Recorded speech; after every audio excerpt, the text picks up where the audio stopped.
Hello बच्चों, कैसे हैं आप। बच्चों, आज हम पढ़ेंगे क्लास 9th सामाजिक अध्ययन के अंतर्गत अर्थशास्त्र विषय का पहला अध्याय पालम गांव की कहानी। हम आपको बताएंगे बच्चों इस पाठ से संबंधित प्रश्नों के उत्तर। तो चलिए शुरू करते हैं। सबसे पहला प्रश्न है यहाँ पर आपका, भारत की जनगणना के दौरान 10 वर्ष में एक बार प्रत्येक गांव का सर्वेक्षण किया जाता है। पालमपुर से संबंधित सूचनाओं के आधार पर निम्न तालिका को भरिए। और यहाँ पर आप देख सकते हैं, क है आपके लिए अवस्थित क्षेत्र, ख है गांव का कुल क्षेत्र और ग है भूमि का उपयोग हेक्टेयर में। देख रहे हैं ना आप यहाँ पर। और ये आपके लिए तालिका दी हुई है बच्चों, यहाँ पर आप देख सकते हैं। सबसे ऊपर लिखा है कृषि भूमि और उसके नीचे यहाँ पर सिंचित असिंचित। आप चाहें तो अपनी पाठ्य पुस्तक से प्रश्न को देख सकते हैं। और इस साइड में यहाँ पर लिखा हुआ है भूमि जो कृषि के लिए उपलब्ध नहीं है, निवास स्थानों, तालाब, चारागाहों आदि के लिए जो क्षेत्र रखा गया है यह है 26 हेक्टेयर। ठीक है। और यहाँ पर आपके लिए फिर गए हैं सुविधाएं और यहाँ पर है शैक्षिक, चिकित्सा, बाजार, बिजली पूर्ति, संचार और निकटतम कस्बा। ये सब आपको यहाँ पर बताना है। तो चलिए उत्तर के लिए आप सबसे पहले लिखेंगे क अवस्थित क्षेत्र और यहाँ पर हेडिंग डालकर लिखेंगे पड़ोसी गांवों व कस्बों से अच्छी तरह जुड़ा हुआ है। निकटतम छोटा कस्बा शाहपुर एवं निकटतम बड़ा गांव रायगंज है। आई बात समझ में। और ख के लिए आप लिख सकते हैं बच्चों गांव का कुल क्षेत्र और 200 + 50 + 26 टोटल मिलाकर कितना है 276 हेक्टेयर। गांव का कुल क्षेत्र कितना है 276 हेक्टेयर। और इसके बाद ग के लिए आप लिखेंगे भूमि का उपयोग हेक्टेयर में। और किस प्रकार से आप देख सकते हैं यहाँ पर सबसे ऊपर लिखेंगे कृषि भूमि, यहाँ पर लिखेंगे सिंचित 200 हेक्टेयर और असिंचित 50 हेक्टेयर। भूमि जो कृषि के लिए उपलब्ध नहीं है, निवास स्थानों, तालाब, चरागाहों आदि के लिए ये कितना है 26 हेक्टेयर। आई बात समझ में। इस प्रकार से आप एक तालिका बना सकते हैं बच्चों, जैसे यहाँ पर बनी हुई है। और इसके बाद घ के लिए यहाँ पर जो है सुविधाएं, जहाँ तक बात की जाए तो सुविधाओं के लिए आप एक यहाँ पर इसी प्रकार से एक तालिका बनाएंगे, जैसे यहाँ पर आप देख सकते हैं। और इसमें सबसे पहले आप लिखेंगे शैक्षिक और शैक्षिक के साथ लिखेंगे एक उच्च विद्यालय, 2 प्राथमिक पाठशालाएं। फिर लिखेंगे चिकित्सा के लिए एक सरकारी प्राथमिक स्वास्थ्य केंद्र और एक निजी दवाखाना। और इसके बाद बाजार के लिए लिखेंगे आप एक सुविकसित बाजार। और बिजली पूर्ति के बारे में आप लिख सकते हैं पालमपुर के अधिकतर घरों में बिजली के कनेक्शन लगे हुए हैं। इसके बाद संचार के लिए आप लिख सकते हैं सड़कों एवं परिवहन की सुविकसित प्रणाली। और निकटतम कस्बा है शाहपुर। आई बात समझ में। तो ठीक इसी प्रकार से आप तालिका बना सकते हैं और अपना उत्तर लिख सकते हैं। इसके बाद बच्चों फिर शुरू होता है आपका दूसरा प्रश्न। खेती की आधुनिक विधियों के लिए ऐसे अधिक आगतों की आवश्यकता होती है, उन्हें उद्योगों में विनिर्मित किया जाता है। क्या आप सहमत हैं? तो उत्तर में आप क्या लिखेंगे? आपने पाठ तो पढ़ा होगा बच्चों। उत्तर लिखेंगे हाँ, आधुनिक कृषि तरीकों को कारखाने में निर्मित अधिक संसाधन चाहिए। HYV बीजों को अधिक पानी चाहिए और इसके साथ ही बेहतर नतीजों के लिए रासायनिक खाद, कीटनाशक भी चाहिए। किसान सिंचाई के लिए नलकूप लगाते हैं। ट्रैक्टर और थ्रेशर जैसी मशीनें भी प्रयोग की गई। HYV बीजों की सहायता से गेहूं की पैदावार 1300 किलोग्राम प्रति हेक्टेयर से बढ़कर 3200 किलोग्राम प्रति हेक्टेयर तक हो गई। और अब किसानों के पास बाजार में बेचने के लिए अधिक मात्रा में फालतू गेहूं है। ठीक है। इस प्रकार से आप अपने इस दूसरे प्रश्न का उत्तर लिख सकते हैं बच्चों। इसके बाद बात करते हैं, फिर आता है आपका तीसरा प्रश्न और इसमें पूछा है पालमपुर में बिजली के प्रसार ने किसानों की किस तरह मदद की। तो आपने पढ़ा होगा पाठ। उत्तर में लिख सकते हैं बिजली से खेतों में स्थित सभी नलकूपों एवं विभिन्न प्रकार के छोटे उद्योगों को विद्युत ऊर्जा मिलती है। पालमपुर के किसानों की बिजली के प्रसार ने विभिन्न तरीकों से सहायता की है। और क्या क्या तरीके हैं लिख सकते हैं। क्या लिखेंगे? इसने पालमपुर के किसानों को अपने खेतों की सिंचाई बेहतर तरीके से करने में सहायता की है। इससे पहले वे रहट के द्वारा सिंचाई करते आए थे, जो अधिक प्रभावशाली तरीका नहीं था, किंतु अब बिजली की सहायता से वे अधिक बड़े क्षेत्र को कम समय में अधिक प्रभावशाली तरीके से सींच सकते थे। ठीक है। इसके बाद दूसरा पॉइंट लिखेंगे ख, बिजली से सिंचाई प्रणाली में सुधार के कारण किसान पूरे वर्ष के दौरान विभिन्न फसलें उगा सकते थे। अगला लिखेंगे बच्चों तीसरा गय, उन्हें मानसून की बरसात पर निर्भर रहने की आवश्यकता नहीं है, जो कि अनिश्चित एवं भ्रमणशील है। इसके बाद अगला पॉइंट लिखेंगे घ, बिजली के प्रयोग के कारण पालमपुर के किसानों को बहुत से हाथ के कामों एवं चिंताओं से मुक्ति मिल गई। ठीक है बच्चों, तो इस प्रकार से आप अपने इस तीसरे प्रश्न का उत्तर लिख सकते हैं। इसके बाद बात करते हैं यहाँ पर, फिर आता है आपका चौथा प्रश्न, क्या सिंचित क्षेत्र को बढ़ाना महत्वपूर्ण है और यदि है तो क्यों? उत्तर में आप लिख सकते हैं बच्चों, उत्तर लिखेंगे सिंचित क्षेत्र को बढ़ाना जरूरी है क्योंकि भारत में मानसून की बरसात अनिश्चित व भ्रमणशील है। कृषि के अंतर्गत आने वाली भूमि किसानों के लिए पर्याप्त नहीं है। यदि किसानों को सिंचित भूमि खेती के लिए उपलब्ध हो जाती है तो वे थोड़ी जमीन पर ही अधिक उत्पादन कर सकते हैं। ठीक है, इस प्रकार से आप लिख सकते हैं चौथे प्रश्न का उत्तर। फिर बात करते हैं पांचवा प्रश्न है, पालमपुर के 450 परिवारों में भूमि के वितरण की एक सारणी बनाइए। तो यहाँ पर बात की गई है पालमपुर के 450 परिवारों की और इनकी किस प्रकार से आप एक सारणी बना सकते हैं। आइए उत्तर में आप ठीक इस प्रकार से एक टेबल बना लें बच्चों और एक साइड में यहाँ पर लिख दें भूमिहीन परिवार और भूमिहीन परिवार के साथ यहाँ पर लिखेंगे 150 दलित। ठीक है, और इसके बाद फिर लिखेंगे 2 हेक्टेयर से कम भूमि वाले परिवार। उसके बाद नीचे लिखेंगे 2 हेक्टेयर से अधिक भूमि वाले परिवार और 10 हेक्टेयर से अधिक भूमि वाले परिवार। इस तरफ लिखेंगे 180 परिवार, यहाँ पर लिखेंगे 95 यानी कि 95 परिवार, यहाँ पर 25 परिवार और यहाँ पर 450 परिवार और आपका आंसर हो जाएगा। आप देख रहे हैं यहाँ पर।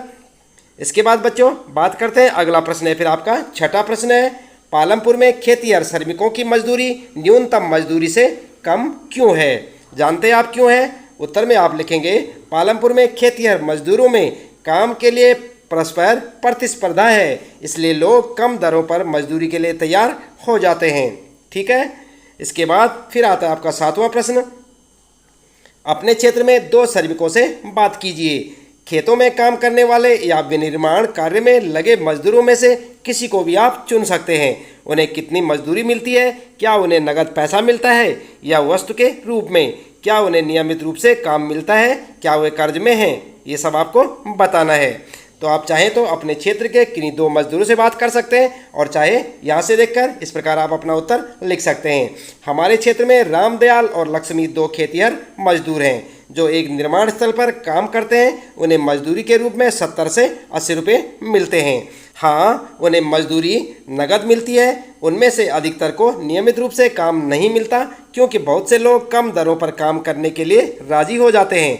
क्योंकि उन्हें कम मजदूरी मिलती है इसलिए वे कर्ज में डूबे रहते हैं। कम मजदूरी के कारण वे बड़ी कठिनाई से परिवार का भरण पोषण कर पाते हैं। ठीक है, इस प्रकार से भी आप लिख सकते हैं और चाहे अपने हिसाब से भी। इसके बाद बच्चों बात करते हैं आठवां प्रश्न है, एक ही भूमि पर उत्पादन बढ़ाने के अलग अलग कौन से तरीके हैं? समझाने के लिए उदाहरणों का प्रयोग कीजिए। तो यहाँ पर आप जो उत्तर में लिख सकते हैं उत्पादन बढ़ाने के तरीके और हेडिंग डालकर लिखेंगे बच्चों। नंबर 1 बहुविधि फसल प्रणाली और हेडिंग डालकर लिखेंगे भूमि के एक ही टुकड़े पर एक ही वर्ष में कई फसलें उगाना बहुविध फसल प्रणाली कहलाता है। आई बात समझ में? इस भूभाग पर कृषि उत्पादन बढ़ाने का यह सबसे प्रचलित तरीका है। पालमपुर के सभी किसान कम से कम 2 फसलें उगाते हैं। पिछले 15 से 20 वर्षों से कई लोग तीसरी फसल के रूप में आलू उगाते हैं।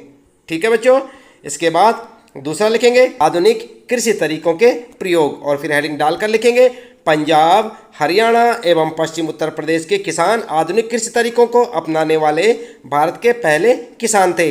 इन क्षेत्रों के किसानों ने सिंचाई के लिए नलकूपों, HYV बीज, रासायनिक खादों एवं कीटनाशकों का प्रयोग किया। ट्रैक्टर एवं थ्रेसर का भी प्रयोग किया गया जिससे जुताई एवं फसल की कटाई आसान हो गई। उन्हें अपने प्रयासों में सफलता मिली और उन्हें गेहूं की अधिक पैदावार के रूप में इसका प्रतिफल मिला। HYV बीजों की सहायता से पैदावार 1300 किलोग्राम प्रति हेक्टेयर से बढ़कर 3200 किलोग्राम प्रति हेक्टेयर तक हो गई और अब किसानों के पास बहुत सा अधिशेष गेहूं बाजार में बेचने के लिए होता है। ठीक है बच्चों, तो इस प्रकार से आप अपने इस प्रश्न का उत्तर लिख सकते हैं। 8वां प्रश्न था ये आपका। इसके बाद फिर बात करते हैं 9वां प्रश्न आता है, 1 हेक्टेयर भूमि के मालिक किसान के कार्य का ब्यौरा दीजिए। ठीक है, उत्तर में क्या लिखेंगे आप? उत्तर में लिख सकते हैं भूमि को मापने की मानक इकाई हेक्टेयर है। 1 हेक्टेयर यानी 100 मीटर की भुजा वाले वर्गाकार भूमि के टुकड़े के क्षेत्रफल के बराबर होता है। एक किसान जो 1 हेक्टेयर भूमि पर काम करता है उसे कई समस्याओं का सामना करना पड़ता है। एक छोटा किसान जानता है कि वह इतने छोटे खेत पर काम करके अपने दोनों समय के खाने का प्रबंध नहीं कर सकता, इसलिए उसे अपने खेत पर काम करने के बाद 35 से 40 रुपये प्रतिदिन के हिसाब से किसी बड़े किसान के खेतों में काम करना पड़ता है।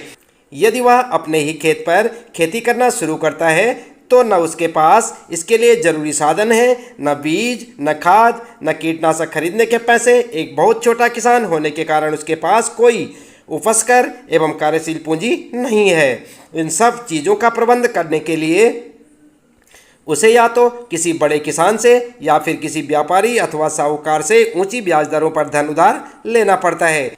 इतनी मेहनत करने के बाद भी इस बात की संभावना रहती थी कि वो कर्ज में डूब जाए, जो कि सदैव उसके लिए बहुत बड़ी चिंता का कारण रहता था। ठीक है बच्चों, इसके बाद आइए देखते हैं यहाँ पर 10वां प्रश्न है, मझोले और बड़े किसान कृषि से कैसे पूंजी प्राप्त करते हैं, वे छोटे किसानों से कैसे भिन्न हैं। उत्तर आप लिख सकते हैं बच्चों, आधुनिक कृषि तरीकों में बहुत से धन की आवश्यकता होती है। मझोले एवं बड़े किसानों की कुछ अपनी बचत होती है, इस प्रकार वे जरूरी पूंजी का प्रबंध कर रहे हैं। दूसरी तरफ अधिकतर छोटे किसानों को पूंजी का प्रबंध करने के लिए बड़े किसानों या व्यापारियों से पैसा उधार लेना पड़ता है। इस प्रकार के ऋणों की ब्याज दर भी प्रायः अधिक होती है। इस ऋण को वापस करने के लिए उन्हें बहुत मेहनत करनी पड़ती है। 2 हेक्टेयर से कम भूमि वाले किसानों को मझोले व बड़े किसानों की तुलना में अधिक कठिनाइयों का सामना करना पड़ता है। ठीक है बच्चों, तो इस प्रकार से आप अपने इस 10वें प्रश्न का उत्तर लिख सकते हैं, साथ साथ याद भी करते रहें बच्चों। फिर 11वां प्रश्न बच्चों, सविता को किस भाव पर तेजपाल सिंह से ऋण मिला है। क्या ब्याज की कम दर पर बैंक से कर्ज मिलने पर सविता की स्थिति अलग होती। आप ध्यान दें बच्चों, यहाँ पर लिखेंगे किस भाव। ठीक है, किस भाव पर तेजपाल सिंह से ऋण मिला है। उत्तर आप लिख सकते हैं, तेजपाल सिंह ने सविता को 24% की ब्याज दर पर 4 महीने के लिए पैसा देना स्वीकार किया, जो कि बहुत अधिक ब्याज दर है। सविता एक कृषि मजदूर के रूप में कटाई के समय 35 रुपये प्रतिदिन की दर पर उसके खेतों में काम करने को भी सहमत होती है। तेजपाल सिंह द्वारा सविता से लिया जाने वाला ब्याज बैंक की अपेक्षा बहुत अधिक था। यदि सविता इसकी अपेक्षा बैंक से उचित ब्याज दर पर ऋण ले पाती तो उसकी हालत निश्चय ही इससे अच्छी होती। ठीक है बच्चों, इस प्रकार से आप अपने इस 11वें प्रश्न का उत्तर लिख सकते हैं। 12वां प्रश्न है बच्चों, अपने क्षेत्र के कुछ पुराने निवासियों से बात कीजिए और पिछले 30 वर्षों में सिंचाई और उत्पाद के तरीकों में हुए परिवर्तनों पर एक संक्षिप्त रिपोर्ट लिखिए। तो यहाँ पर आप अपना उत्तर लिख सकते हैं बच्चों। शॉर्ट रूप में आपको लिखना है, उत्तर लिखेंगे, पुराने निवासियों से बात करने पर पिछले 30 सालों में सिंचाई और उत्पादन के तरीकों में हुए परिवर्तन से मुझे पता चला कि 30 वर्ष पहले खेती के पुराने तरीके प्रयोग किए जाते थे। किसान अपने खेतों को बैलों की सहायता से जोतते थे। सिंचाई की बहुत अधिक सुविधाएं नहीं थी। ये मानसून की बरसातों पर निर्भर रहते थे, जो कि बहुत अनियमित होती थी।